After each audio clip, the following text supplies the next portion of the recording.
एक सामग्री को 600 रुपया में खरीदा गया। यदि सामग्री के 3/4 भाग को 10% लाभ पर तथा शेष भाग को 20% के नुकसान पर बेचा जाता है तो कुल लाभ या हानि का प्रतिशत ज्ञात करना है। और ये क्वेश्चन यूपीएसआई 2017 में पूछा गया। पहले हम इस सवाल का वो सॉल्यूशन देखेंगे जो यूट्यूब पर बताया जा रहा है। तो ये सॉल्यूशन है इसका, ठीक है। मगर इस दोनों सॉल्यूशन, ये दो प्रोसेस है, एक प्रोसेस यहाँ और एक प्रोसेस यहाँ, ये दोनों प्रोसेस लेंदी और ऐसे अगर हम लोग करने गए इस दोनों प्रोसेस में से किसी को भी अपनाएं तो हमारा एग्ज़ाम निकल चुका। तो करना कैसे है वो समझते हैं, देखते हैं। तो प्रोसेस ये है। अब देखिए यहाँ पर 3/4 भाग बोला तो 3/4 का मतलब आपको पता होता है कि सारे 75% लिखा जाता है। 3/4 को हम लोग 75% लिखते हैं। और बोला गया 3/4 भाग को 10% लाभ पर तथा शेष भाग को 20% नुकसान पर बेचा जाता है। तो शेष भाग मेरा कितना 75% है, तो शेष भाग मेरा हो गया 25%, ठीक है।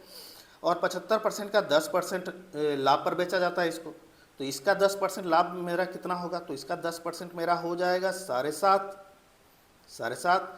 और 25% को ये इसको दूसरा भाग को 20% नुकसान पर बेचा जाता है। तो 25 का 20% कितना होगा, 5, 1/5 आता है।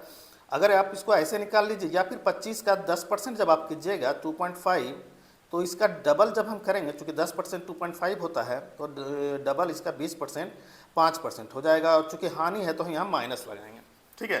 तो ये बात तय हो गया कि यहाँ 7.5% लाभ और यहाँ -5% का नुकसान हुआ। तो हम देखेंगे कितना लाभ और कितना हानि हुआ। तो बस इसमें इसको माइनस कर दीजिए। 7.5% में जब हम इसको माइनस करेंगे 7.5 को, तो ये मेरा आ जाएगा 2.5%। और 2.5% प्लस में होगा, इसका मतलब में 2.5% लाभ हुआ। तो इसको आप डायरेक्ट भी कर सकते थे। ये 7 जो इसका पहला हिस्सा 3/4 ये 75% होगा, दूसरा हिस्सा 25%, और इसको 10% लाभ पर बेचा जा रहा है। तो इसका मतलब 7.5% आपने लाभ कमाया और 25% पर आपको 20% का नुकसान हुआ। तो नुकसान कितना हुआ, तो 5% का नुकसान हो गया भाई।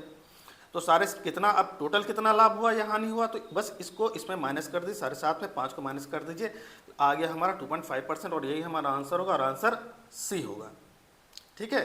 तो ऐसे सवाल को आप ऐसे ही कीजिए।